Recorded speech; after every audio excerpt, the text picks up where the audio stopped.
Okay, for whatever reason, the video is not working, but everything else works. So we can see it. Those at home can see it. They can hear you. They just can't see you tonight. So I could always turn the camera on here and they could stare at me the whole time, but I've got a face for radio, so let's not try that. Okay.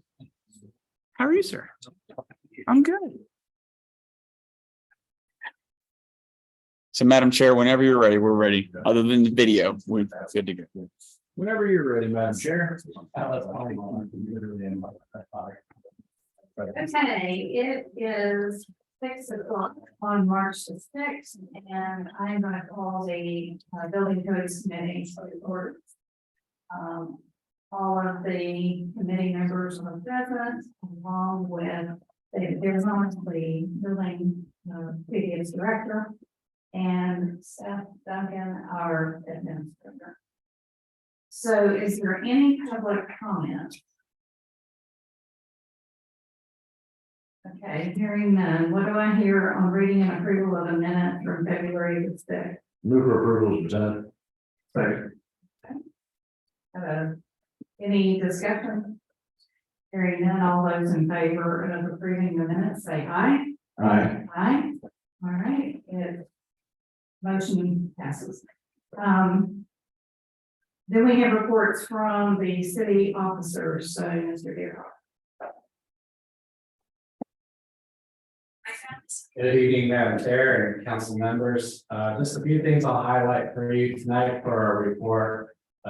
We have records, it seems like, come our way more frequently than not lately. We did set a record this last month for the number of building inspections we did. We did almost 1,900 building inspections in the month of February, which is amazing considering February last few days of the month. So we will probably see that number continue to be high and may set some more records moving forward in that regard. We've been watching our new home permits, and we looked like we were rebounding in December and January back to kind of what our high levels were during COVID, and they're back down a little bit in February. So if you look at the last 6 months, it's kind of been up and down a little bit, and that might just be a continual response to the increased inflation rates. It might also be that builders are wanting to are running out of land to build onto, but anyways, we only issued 28 permits for new homes last month, and we're in the 60s the last couple of months before that. The last thing I'll highlight is we are seeing some new businesses come to town, and both January and February have been pretty high months for new businesses moving out into Mauldin and getting business licenses. So we had a total of 25 new licenses that we issued for businesses in the month of February, and 12 of those were new businesses inside the city that don't include home occupation.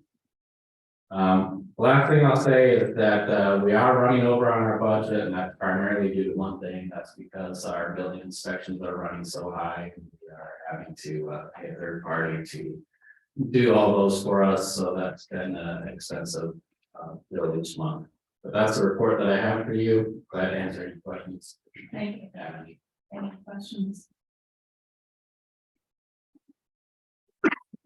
There is no unfinished business, so we'll move on to new business, which would be like to introduce Mr. Dearhart. Yes, Madam Chair. So this is a carryover item from last month. We talked about the projects going on at 513 North Main Street last time in brief, and the applicants here who actually was instrumental in rezoning that those properties, and is involved with some of the development going on there. So at the appropriate moment, let you call on Mr. Sebastian Carter and I think that would be appropriate.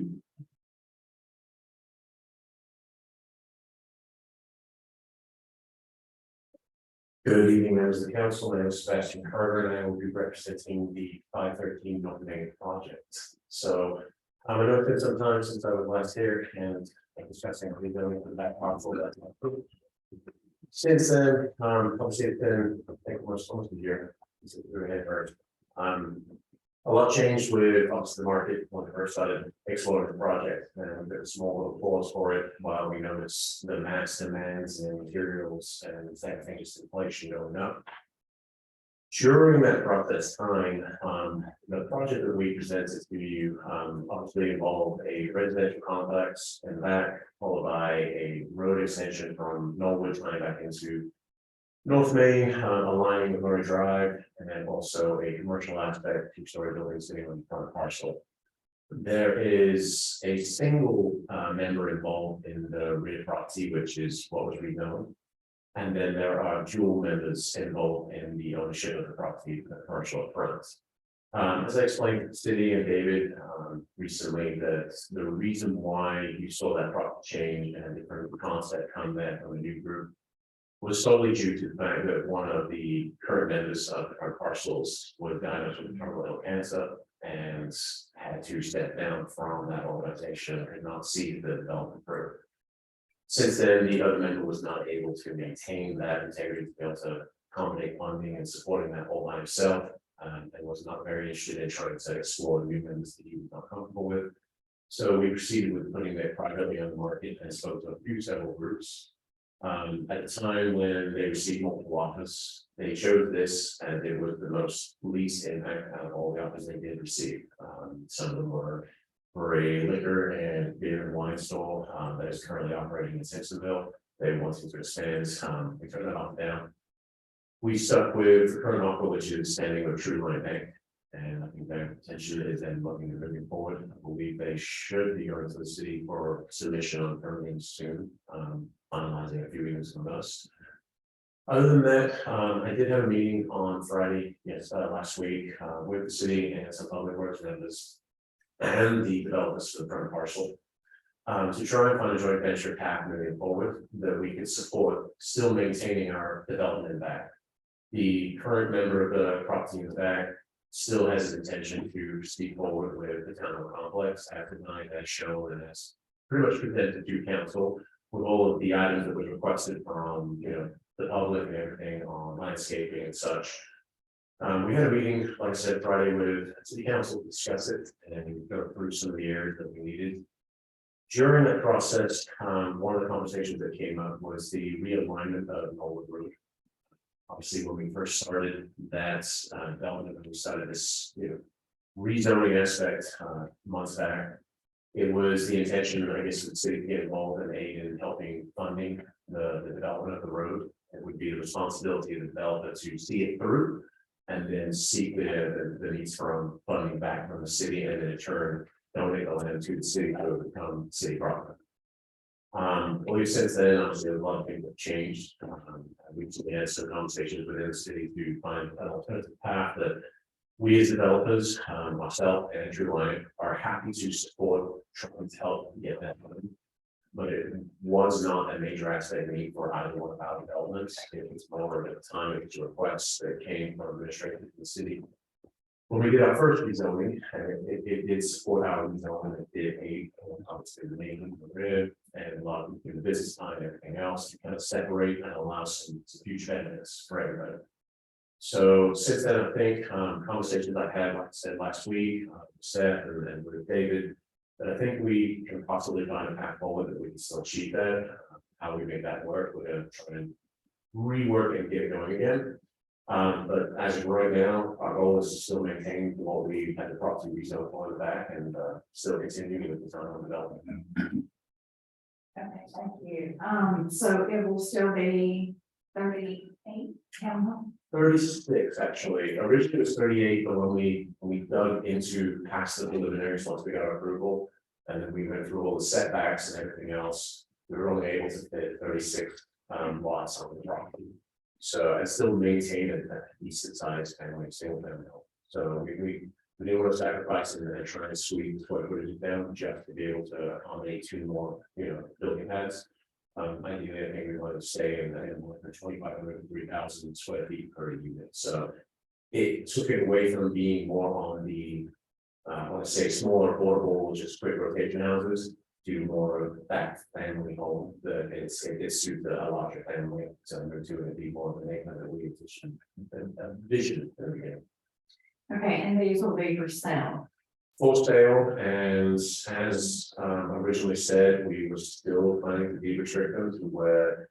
A resident that owned one of these properties could rent them out for a period of time, but could not own it as an investor rental property. So it's still gonna maintain, we understand that people get relocated, but occasionally you can't just sell your house rapidly.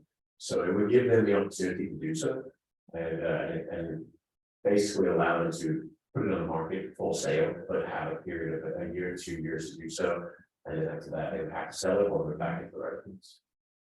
Okay, and then how will you propose to, I guess, mediate any stormwater runoff that may go back into a creek sort of beside the property? Yeah, so there is a creek that's adjoining the property in a rib. Following the guidelines from our engineering team, we'll just utilize the same plan that Greenville Storm Prevention wants us to follow, which will have our own on-site detention, which we will have to mediate for 100-year storm creek guidelines. And then usually it has a big hole in the catch basin overflow that allows to actually overflow into the creek should it ever reach a high peak. That's pretty standard in the ordinances. So that would require this. But ideally, we will maintain some detention on the site. Any questions? You know what, you can go first. So I find it very timely that Ms. Kuzner mentioned the stormwater. We had a resident that came at one of our last council meetings talking about stormwater issues that flow from that creek. And so I think it might be worth taking another look. I know it's one thing to say that you're going to build stormwater catch basin, but if it's going to overflow into that creek may not be ready to take on anymore. So that's one thought. The other thought is True Line Credit Union. Wasn't really the initial plan for that property. It was originally planned for a 2-level with a rooftop restaurant. And so to go from mixed use to solely a credit union, I'm not sure that was the original intent of the plan. Is there anything else that we could potentially look at there? I mean, we explored multiple options. We tried to look at different alternatives for other individuals. True Line has been very diligent on searching and putting on a path point to, this exploring this option. I do know, and I did result back to obviously Stephen Whiteside, who we used as we put the packet together for our rezoning. They informed me that when we did our rezoning, that was left off of it. It was grayed out. It was never part of the application because we had what we wanted on there by rights. But when asked in council meetings and the zoning meetings, we divulged what the options were, the plans were. So right now, currently, it was brought up, but it was never part of the actual application package. So for the rezoning really only showed the road and the back parcel. So obviously I understand from council and from neighborhood and a lot of people around in Mauldin, the change. And that time we would like to explore other options. And this part of the road, it's far down a path where True Line, and it's getting ready to the point that I think there's a few more boxes to check, and then they're ready to start closing on the property. So.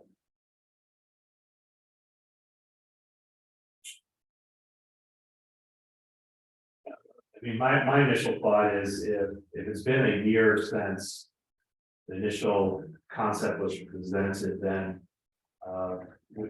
which I think is why this is on the agenda tonight, is to understand, does that fit with the vision of the city?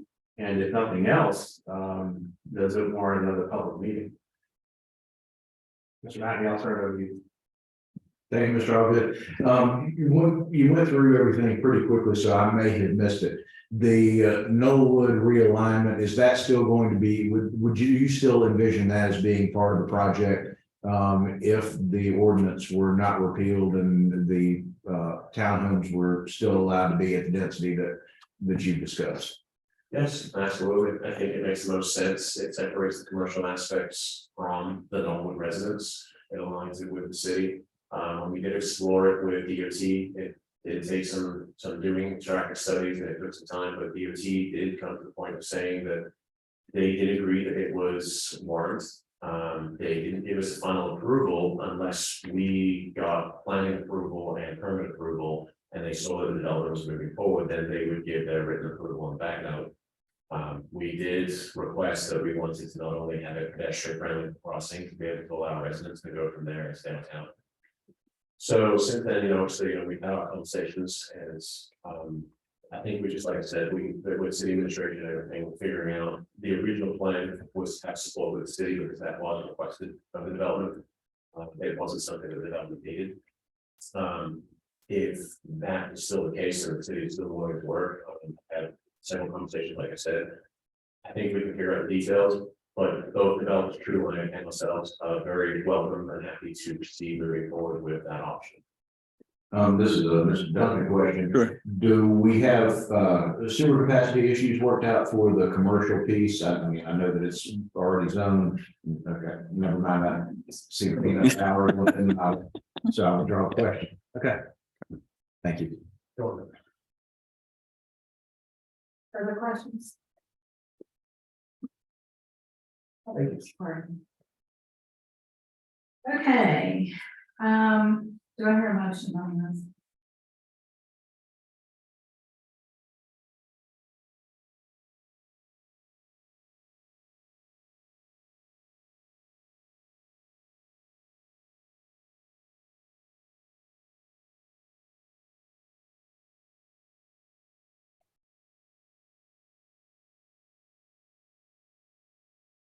That's maybe for the sake of this. I move that we don't approve the ordinance repealing ordinance number 2021-990. Sorry, say that again. Don't approve it. Okay. All right, do I hear a second?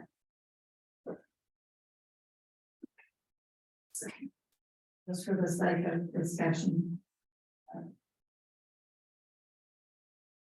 Yeah, I still feel like that there's a lot that's changed and we, with the public to at least have another public meeting on it. It doesn't necessarily mean that we need to appeal the ordinance right now, but I think it's in our best interest to let the public know what's going on with that property and get their input because it's been over a year and that's not what was presented. All right, then I will withdraw my motion and move that we continue holding the item in committee. All right. I will second that.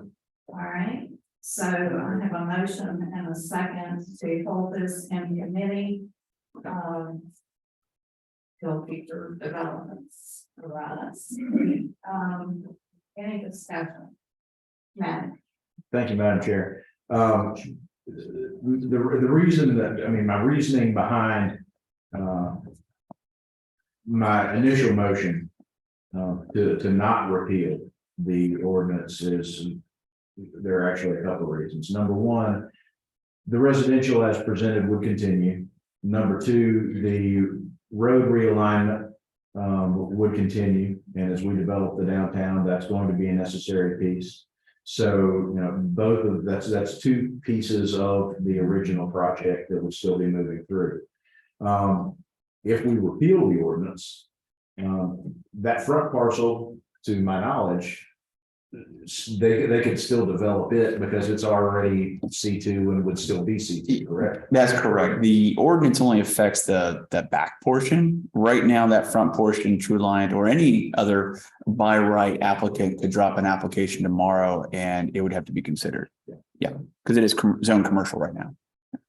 So it currently fits within the zoning regardless of what we do with this ordinance. So, my rationale in not repealing the ordinance was to allow for the other two pieces to continue, because I think the road realignment is going to be an important piece as we continue moving forward with the development of City Center Village. Thank you, Madam Chair. We have a developer come back up.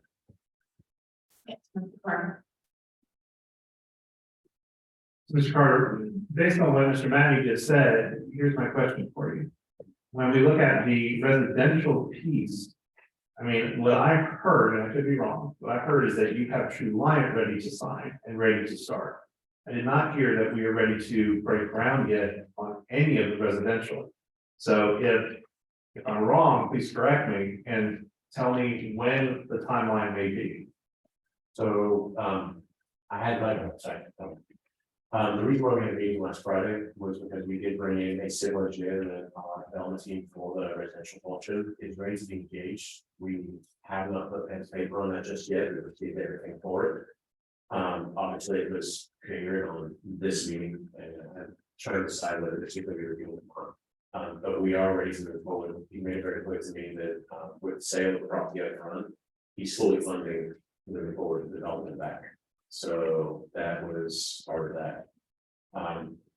I would say we would probably start going in the next step rows, we go ahead and submit our plot maps to go ahead and do our subdivision 5 and start showing that, and that would come back in front of council and I'm correct for approval at that point, from planning commission at that point. So. We've already established the LLC and the entity for the subdivision itself, so it's been sitting standing for about 6 months. It's only just now in the last 2 months that the developer has shown interest in pushing forward and starting to move forward with this. So the residential component will not start until the commercial is sold for its purpose. It was just a joint thing that they were saying, hey, once that's done, I'm separate from this, we can move forward. And we will, it comes with the agreements in the sense that it would move forward the road. Both properties are giving up a portion of land, and that is still part of the sale agreement with the property up front. So when they designed it, and they expressed that in a meeting with the city that we had on Friday, that it was designed in the aspect that we can still do that road, alignment. And we are not building any property that will be impacted by that. So. Something else I want to mention too is we will be faced with a bit of a challenge with the residential aspect. So in the moving forward into development and planning for the commercial phase, it's come to the attention that the capacity for sewer in the front, what that current building or what true line is proposing meets the capacity requirement of the previous use of the car lot. If we had proceeded with putting in what we were going to do, which would have been 2 restaurants and multiple bathrooms, shared office space and some retail, I think we would have struggled to maintain the capacity requirements and feed all of that onto the main street. So we would have been, based on what we talked about the works and especially rebar as well, we would have been faced with a huge obstacle. And that would have been one that I don't know how we would overcome it. So with the residential aspect, we still will have a couple of challenges. We will have to seek the approval and hopefully an easement with our adjoining neighbors between our property in the rear and the cul-de-sac in the back. Public Works had mentioned that there is a line that we can tap onto that. And if so, we can also feed a truck line and line coming up to that, and it will serve our property. And so you can serve back up to Mauldin as well. But currently Main Street line is at full capacity, so that's what we've been told. Are there any renderings at this point? All vendors still stay the same, and they're still available to submit an application. The true line? That I have not had anything from that. I can ask them to proceed to handing that to the city and see what they can bring forward. They did have an application packet. They showed a site layout. There was a lot of distance between, obviously, for that road extension, that road realignment. There was a lot of distance between that space and the airport close to the front of Main Street, or staying it back closer to the residential. So it had a lot of separation between the two. And that was obviously the intention of allowing for that road extension should the occupancy come forward. The reason why I ask that is, again, if we look at our mixed use plan and what we're looking for with this city center area coming all the way down. There should be style and design elements that are portrayed, and having known different credit unions and different banks, there's all kinds of different layouts that they could install. There's more traditional ones, there's new ones, and without knowledge of that, it's also hard to visualize. So that would be very helpful to consider as well. I can definitely reach out. I'd have to see if I can get some of those renderings sent over. I do know that like anything, they would be subject, just like the building was that we designed. It is subject to the city ordinances and requirements. We had several meetings actually with Dave as well, and sent over several options of different renderings. We talked about different facades. And that's when we were expressed, the use of brick, the use of certain elements that the city wanted to see. So once again, I just believe that tree line could still be held to those requirements, in a sense, obviously try to maintain the general look, but we still have to work with the city itself.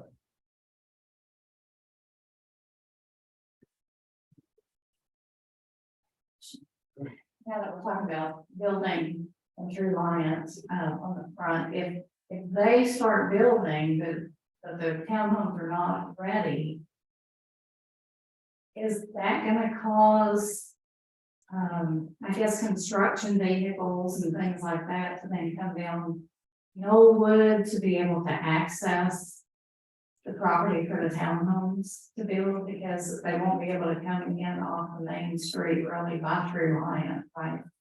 If we proceed in the direction that we're talking of, and we still work with the road alignments, I think it was our original plan that we discussed with David Gehard and the city at the time, that we would utilize the new road extension until we saw construction to its extension completion.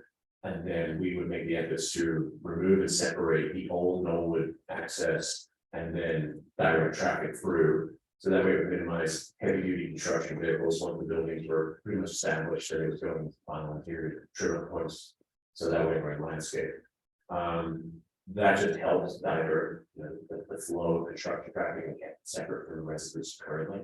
And then that way we can release everything at the same time, in a sense, open both up and redirect everything and go that route. That also would be no decision to further continue with DOT because that does fall out onto state road. So we would obviously have to submit a construction response to that, but that's usually part of the process that we use. Right. Okay, so now we're back to all in favor of holding this in committee. For further notice, say aye. Aye. All right, so motion carries unanimously. All right, is there any public comment? Hearing none, any committee concern? Hearing none, what do I hear on adjournment? So move. Okay. All right, I have a motion. Second, any discussion? Hearing none. All in favor of adjournment? Say aye. Aye. All right, we're adjourned at 6:27 p.m.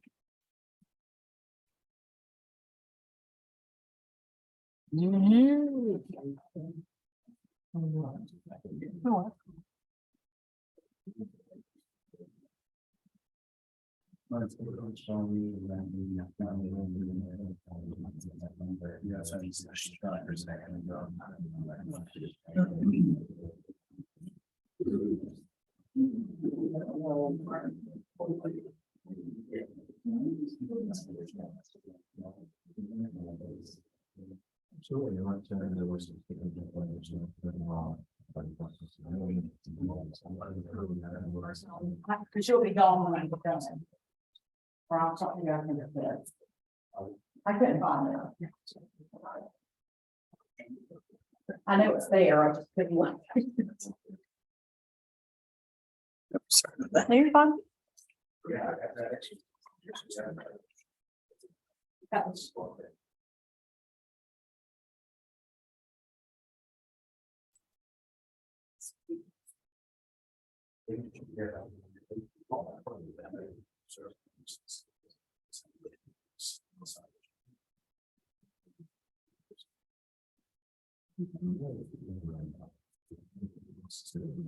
Right, right.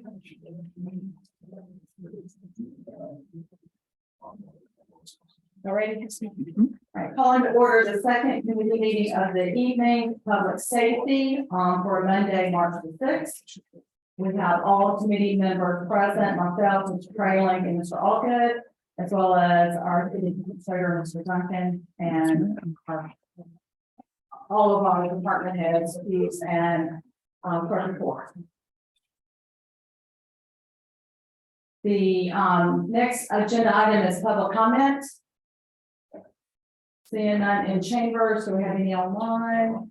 No, ma'am. No one online, there'll be another opportunity at the end of the meeting.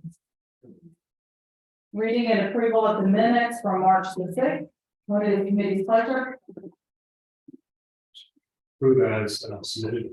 Thank you, Mr. Crowe. Have a motion, to have a second? Second. Second, Mr. Allgood. Any corrections or discussion? Hearing none, all those in favor of approving the minutes from February the 6th, say aye. Aye. None opposed, motion carries unanimously. Moving right along to our reports on Chief McCombs up front first.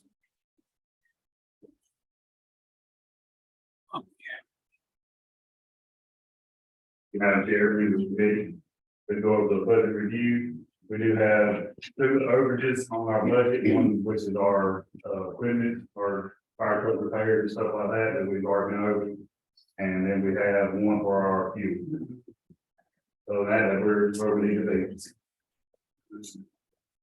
Also, over the train safety the other day, I know there's been some concerns and stuff with what happened in Ohio with chemical spills and stuff in the tankers. I just want to reiterate to y'all that there are protocols that we have in place. If something does happen, that we've got the means. If we don't have the means, we have additional resources we can at our disposal to be able to use. And like I said, I think there was some concerns that we did in the past. And we cover approximately 5.5 miles of railroad in our district. And it ends at G. This is the last one to go through the CFA. Thank you, Chief. I know there were some, I know there's at least one or two folks that reached out in reference to those concerns. So thanks for addressing that. And the other thing is we have new turnout here. We had our committee get together, evaluate 3 different companies. So we should be getting 54 sets of new turnout here for our firefighters. Awesome. Any questions for Chief? Mr. Crowley, yes, sir. The limited drop offs going down towards GE. And I'm sure we've already looked at the risks of what types of materials that they do get. I know it's just for everyone's sake, understanding, we don't move the type of chemicals that happen in Pennsylvania. No. And we have a list of identified probable chemicals that go through the city. Our biggest ones we have issues going to be through BASF. And that's ethylene oxide and propylene oxide. All right. Any other questions? Thank you. Thank you. All right, next we have our clerk of court, Judge Dorito. Madam Chair, members of the committee. Going over budget, our budget numbers, I feel are good. We're above budget for supplies, detention services, jurors. We're right about where it should be. The only thing we're a little low on is on the court interpreter fees. And I feel that's because we added additional courts. So we're going to be adjusting that for the new fiscal year with the addition of the new court fees. So we should be good on that. Other than that, professional services are good. The only other thing I would update you on is just want to commend my staff for how diligently they're working on the retention process. I'll probably tell you that every month, that every spare minute they have, we are pulling boxes and going through old records. So I just want to let you know, and it's going to take us some time, but they're working on it. So Thank you, thanks for recognizing your staff, yeah, they're doing a great job. as always. Any questions? No. Oh, sorry. I think you're good. Thank you. Yes, you will. Steve Miller.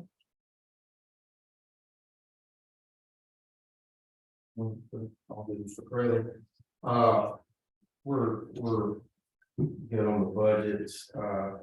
We just put in for the SRO grant for the career center. They called back and tweaked it and said that we should be good, so we should be hearing on that pretty soon. The grant that we just got, we looked up and got cars, we made the first order on those and we're last two cars was the last two that they had, so we're good on that one. We just completed year one, Korea. It's a 4-year process, so we were good on year one, so we're starting on with year two now. Just had 2 officers graduate from the academy, so one started to work today and one started working Wednesday in the shifts and training. And we've also got 2 officers that are going through their in-house academy, and they should be going to academy first. And that's all I got. Any questions?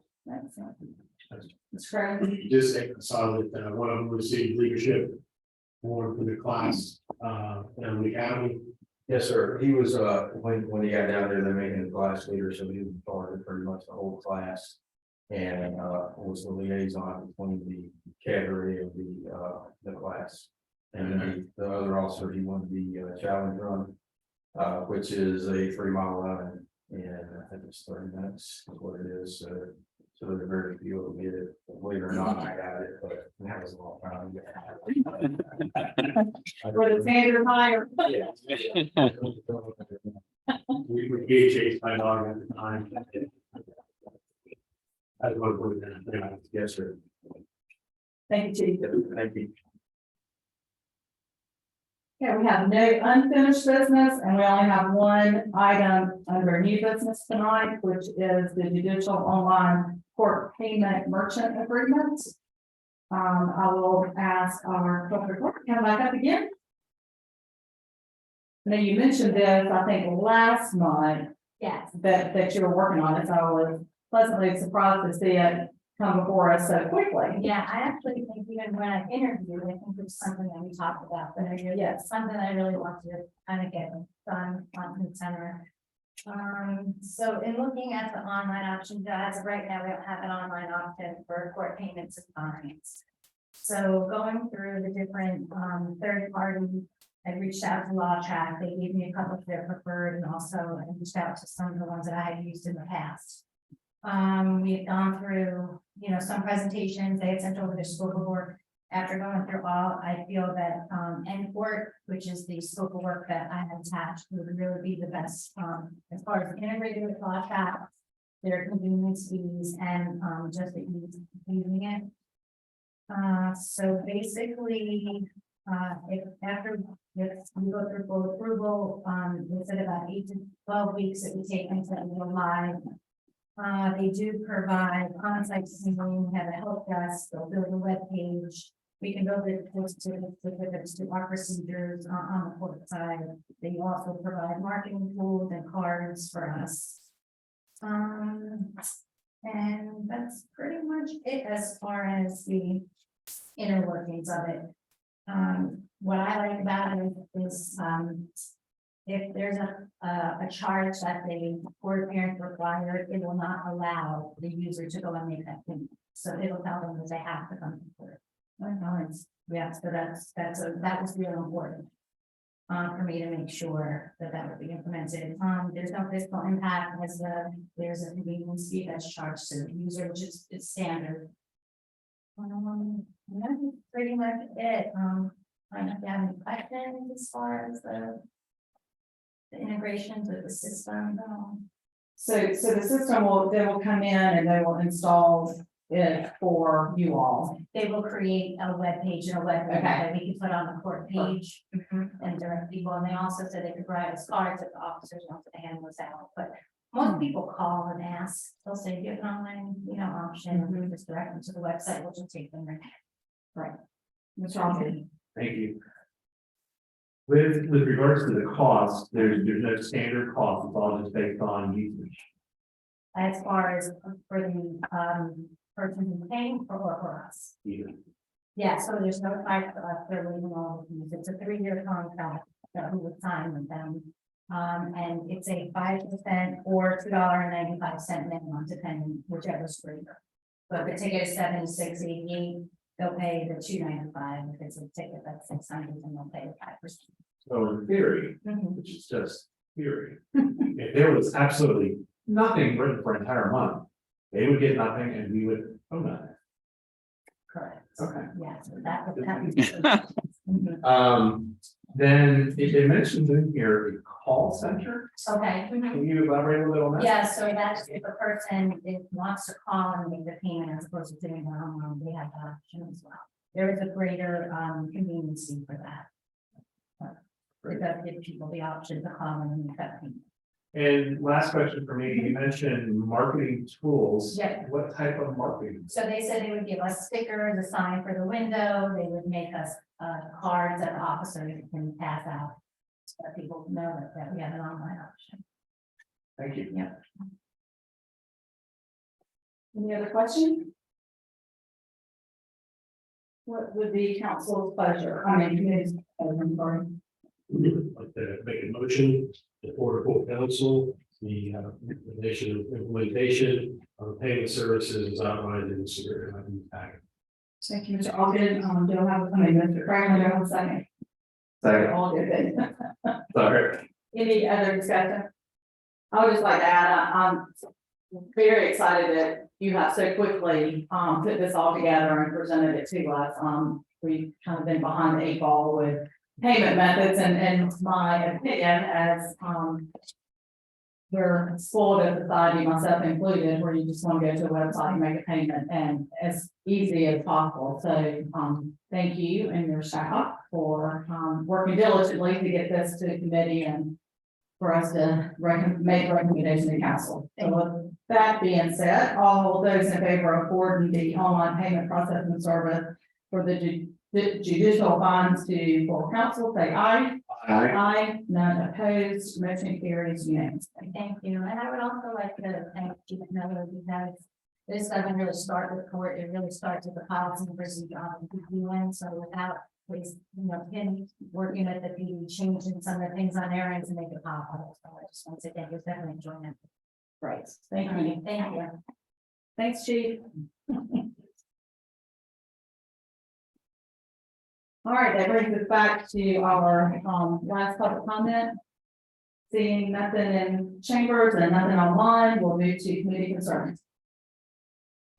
Seeing nothing, we'll have on the adjournment. Motion and a second, all those in favor say aye. Aye, we stand adjourned at 6:42.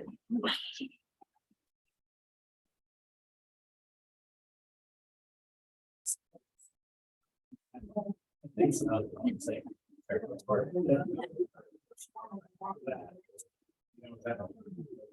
What?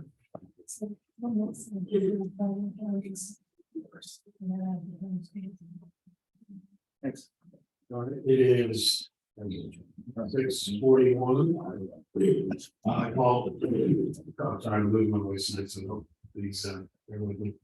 I call to order the Public Works Committee meeting. It is 6:41. Let's start with Betty Public. With me, Carol King, Michael Reynolds. Sappin. Sorry, Duncan, I don't know why, a long day. it's okay. Any public comments? Nothing online? No, sir. All right, what do I hear? The reading and approval of minutes. Motion to approve as submitted. I have a motion, do I have a second? Second. Second, any discussion? All those in favor say aye. Aye. Opposed, like sign. Guys have it. Minutes are approved. Board, like Mr. McLean.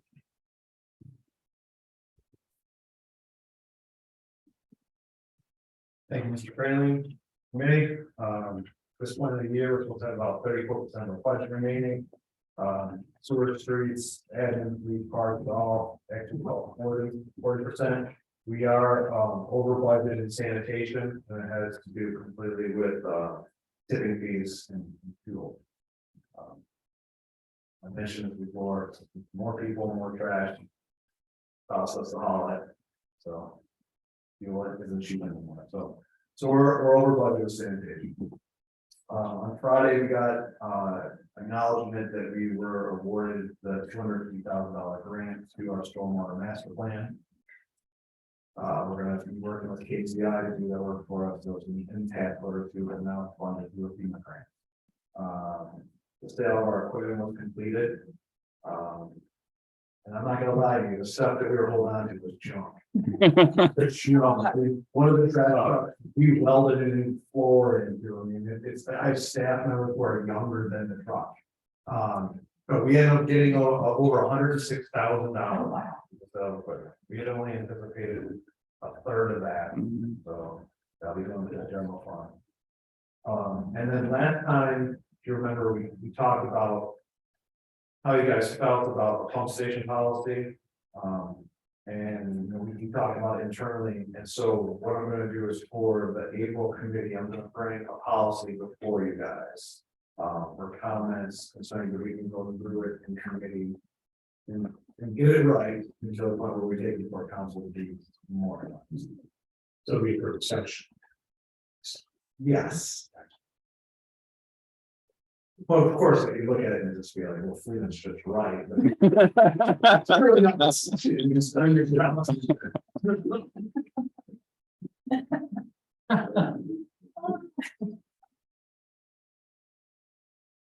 Questions? Follow that up. All right. And then, maybe no one finished. New business. GLDTC,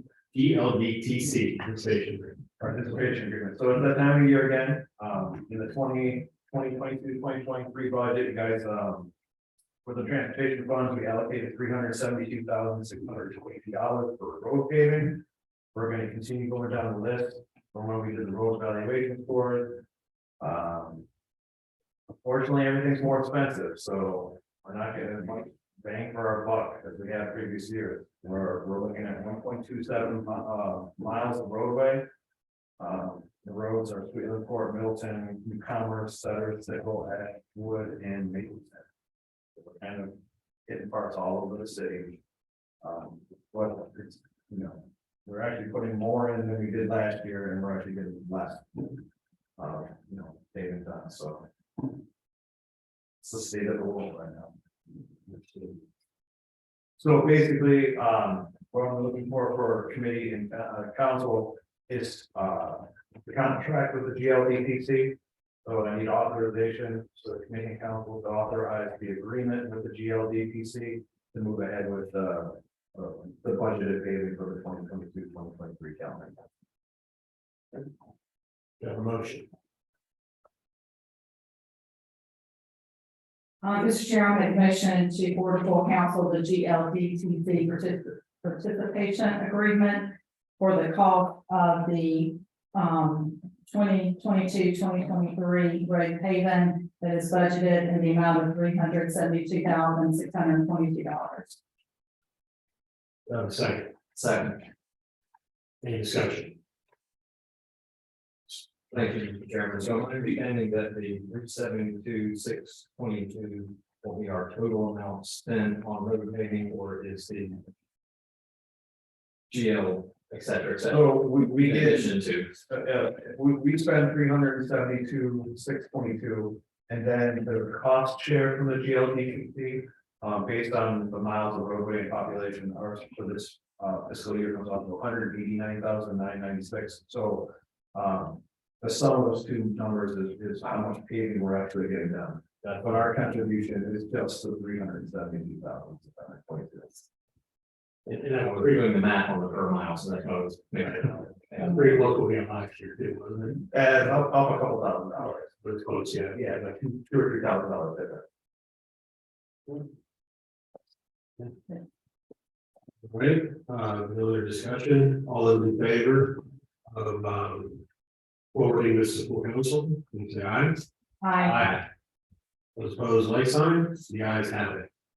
All right. Thank you, Sean. All right, public comment. You're online. No, sir. All right, any committee concerns? Thank you, Mr. Chairman. Not so much a concern, just a thank you to Mr. Lehman for reaching out and looking for grant opportunities. It's easy to have a big pot of money there and just spend out of it, but continuing to look for ways that we can improve our rainwater, stormwater, et cetera. on FEMA's time, I can appreciate. So thank you for going down the road, and doing the paperwork necessary to, would you say $250,000 or $80,000? So a priority of the city and an example of also a priority in the city of using the taxpayers' money well and using the federal taxpayers' money well also. So thank you. Diligent. But thank you. That's all I have, Mr. Chairman. I'm gonna also like say thank you, because stormwater from doing nothing 4 or 5 years ago to having a master plan, having all of the equipment we have, the work we've been doing. Great job. So thank you. All right, with that, what do I hear on adjournment? So moved. Second. All those in favor say aye. Aye. Aye. We are adjourned.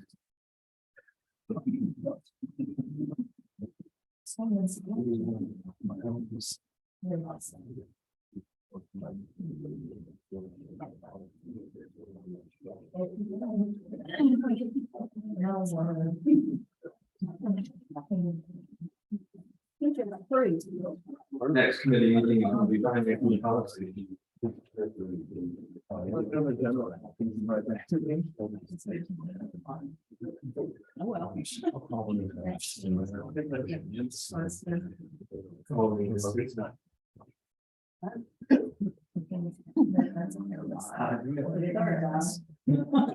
Wait, you have a quorum, so.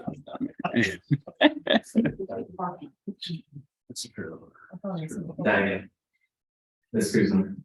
I'm so sorry. I had some business going on. All of you Mauldins. We'll give us 10 minutes and y'all can continue. I'm down for 10 minutes. I'm watching the clock. All right, I'm gonna go ahead and call this finance and policy committee meeting to order. Monday, March 26th. Final committee meeting for the night. The time is 7. He doesn't count. 8 until 10. First item is call order. Members present are myself, Michael Reynolds, and Sarah King, and Ms. Diane Hughesar, and finance areas, staff members, Mr. Duncan, Abercrombie, and Mr. Putnam. So first item is reading and approval of minutes. We're going here on the meeting minutes for January 3rd. I'll make a motion to approve the minutes as submitted. Thank you. I have a motion to approve the minutes as submitted. Do I have a second? Second. I have a motion and a second. Any discussion? All those in favor of approval of the minutes as submitted, say aye. Aye. Carries unanimous. Next item is going to be reports and communications from City Administrator, Mr. Seth Duncan. All right, yes, sir. Thank you. Thank you, Mr. Chairman. Thank you, committee. Just a couple of things real quick. One, budget books are in your boxes if you hadn't had a chance to pick them up. Got those out last week. We sent an email, and then also for the e-version, but the physical hard copies are there. Our budget meetings will take place on March 16th and March 30th at 6 p.m. upstairs. And please plan for those to be a couple hours long. We'll go through the budget, and if we need additional time beyond that, we will schedule as needed. So, and if you are unable, any other committee member or council members who are here, unable to attend one or both of those meetings, just let me know. But I think I already know who's not able to attend. I'll work with you one-on-one to make sure you don't get left behind on anything. So we'll get you squared away. So, and that's all I have. Very good. Any questions from Mr. Duncan? Hearing none, Ms. Collier, Finance Director.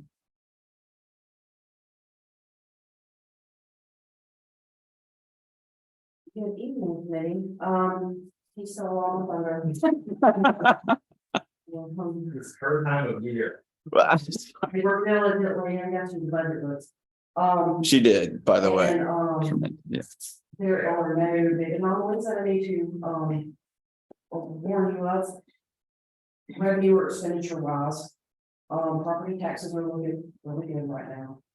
And then the business license season is coming up, so we'll get to see where that's coming in. Other than that, everything looks pretty normal, as to where it was last year. And nothing that I need to warn you about. So, that's all I have, unless you have specific questions. No warnings are good in this industry. Any questions for some everything? There you go. Next item is going to be Director Mark Putnam, our Human Resources Director.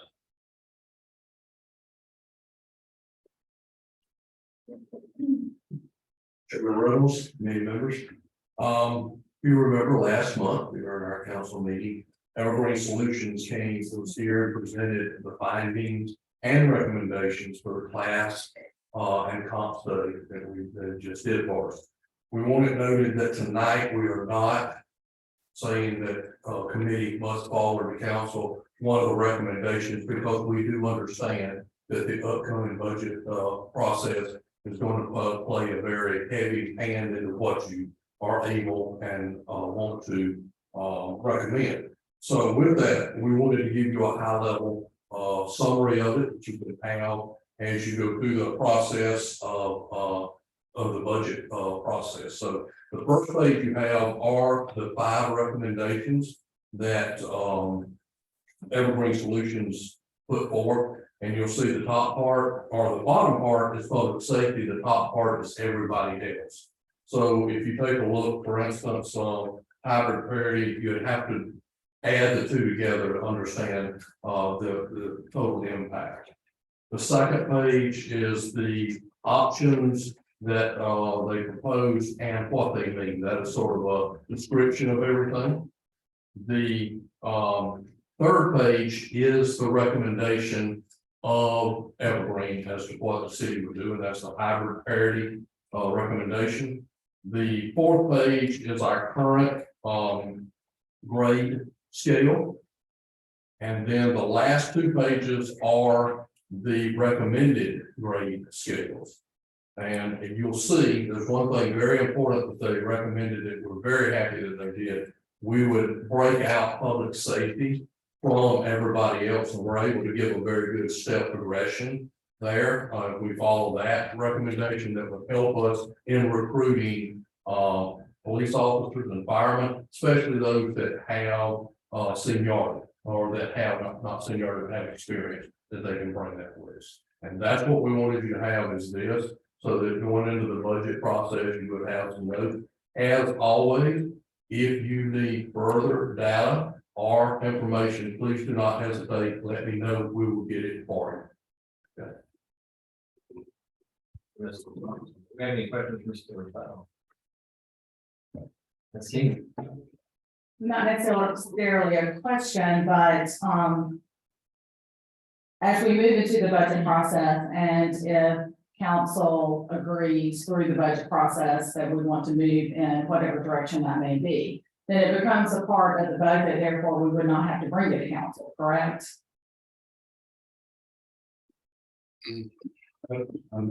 So this is one of those interesting items. I think, Mark, you want to describe how last time Yeah. Yeah. Last time we did the starting, we increased the starting pay for fire and for police. I believe y'all did make a recommendation to council that we do that, and then it was voted on that. In conjunction with the budget, Holly? That, That was not part of the budget. no, that was more like an amendment. Kind of. then we can work through the minutia, but it just seems to me like it would become a part of the budget process, and therefore council votes and approves the budget. This would be in it. It's something to think about. We absolutely could do it that way. I think the opportunity for tonight was more of a, did the committee have any questions about Sure. the comp and class study? Is there anything else we can provide? And then making sure, and then not sure exactly which model we wanted to go with, whether it's just in the budget process, or did the committee want to make a recommendation to the full council and then adopt that as part of the budget process? So kind of leaving it, or at least having that discussion with the committee to see which process y'all felt would be most advantageous. Yeah. Yes, Ms. King. To continue on that thought, I think I mentioned this one-on-one, perhaps, Mr. Putnam, but I'm not a fan typically of studies just for the sake of a study, but this is one that I'm super proud of, and I appreciate you leading the group on this. However many, 5 years ago, 5 years ago, I guess, when we did the last bump, we just barely skimmed the surface, and it wasn't an official study. Absolutely. So, I just think it's important that our employees know that the time and the effort that was put into doing this right. So I hope that through the budget process, we can continue discussion. I think it's a great document. I never thought public safety would be separate. I just like everything about it. I think the main thing that impresses me, or that I like about this, because we hear it all the time, and as a mayor, former state employee, I know the compression, and I know how that affects folks that have been here for 10 to 15 years, and it can really be damaging to morale. So this has an effort to correct that compression. And what I mean by that, for those that don't know, if you come in at a starting grade and then the COLAs increase, that minimum pay increases with the COLA. So if you're so 3 years down the road, if I start 3 years down and never get anything but a COLA, a new employee coming in is making the exact same thing that I'm making. So this helps with that compression. I'll be quiet, Mr. Reynolds. Thank you. Lots to talk about coming up, in the upcoming budget meetings, but I think we're on the right track. And I appreciate the effort put into it as well, and can follow up those remarks with. I know, probably the numbers were not quite as drastic as I anticipated, which I think was a good thing, just based on the timing of when we did this study. It is the strangest employer market I've ever been in. So the numbers really were not as crazy as I anticipated, but certainly there's some work to do. I think probably the last thing I'd ask is, it's not really more of a fact. Would you say it's more expensive to hire an employee or retain an employee? I'm gonna say it right now, it depends on where we're hiring it, but especially in public safety, it's very expensive to hire one for what you have to go through. And then as far as the process, and then the training that you're investing in them, and then for them to leave, that's a lot of money wasted. I completely agree, and it's really not an opinion. It is substantially more expensive to hire an employee. So it's one of those things as we move into the budgeting process, I think, and I hope that my colleagues will be considering that as we. And especially with the knowledge that a lot of our employees make, it makes a lot of activity and things go so much smoother and so much faster in the city because of that knowledge that they have over the years. They know where to go, they know how to get it done and go from there. So just that knowledge is low value. Completely agree. Yeah. Any other questions from Mr. Club? Thank you for your input. All right, so that is covered. We have, thank you to Ms. Abercrombie, Mr. Duncan, for their efforts there. Next item is going to be unfinished business. We have none. Our new business, we have one item on there. It's going to be a culture center copier contract, which is pretty new and rich yet, but something is the who wants to take that? I'm happy to. So essentially what we have here is, we did a few years ago, in January 2020, the city contracted with Minolta for several copiers in an effort to consolidate the contracts to one vendor. When we did that, we had a lot that were expiring at the same time, but we had several that were not. And so essentially what the city have done is adopted a kind of a standard schedule for copiers.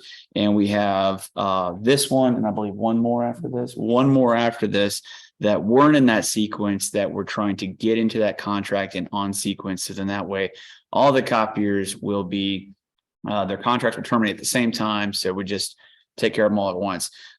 We did our analysis and came back with two options. However, we think that in order to kind of keep it on the same schedule as all the others, we should go with the second option, which is slightly higher on a per month basis, but it will put us on the same contract schedule as the others. And so it would be replacing the Cultural Center copier to the previous lease approved in January 2020 to end in June 2025. And the cost would be $318 per month for the remainder of the contract. Thank you, Mr. Thank you. Any questions from committee? I don't know if it's a question, it was a question that I wrote, and he said what I was thinking. Was that the 28 months, even though it's higher, but then it would put it on the same expiration date with the others. Yes, ma'am. And I think that just makes sense. I would entertain any motions for this. Mr. Chair, I make a motion to forward to full council the request to approve the signing of a contractual agreement with Dex Imaging for the Cultural Center copier services at a price of $318.10 per month through the end of the contract, which will be June 2025. Perfect. I'm not going to read all that, but I have a motion to report that to full council. Second. A motion and a second. Any other discussion? Hearing none, all those in favor of forwarding this to full council, the recommendation of approval, please say aye. Aye. Aye. Carried unanimous, voting on the next council meeting. Okay. That is all the new business we have. We have time for public comment. Seeing no one running to the podium, anybody online? No, sir. Just us. Next time, it can be committee concerns. Just mark your calendars for the 16th and 30th. budget royale. What are your return? So moved. I have a motion, I have a second. Second. I have a motion and a second, all those in favor? Aye. We stand in the time is 7:07. Thank you for everything.